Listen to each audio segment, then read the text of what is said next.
That's the volunteers clearing the tree which has fallen down across the river just above the south bridge, blocking the view from the south bridge, and they're now special work done on Saturday to clear the tree.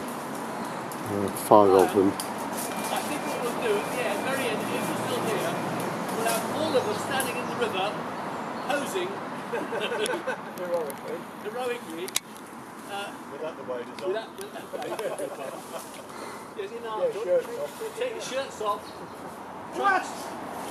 Trunks.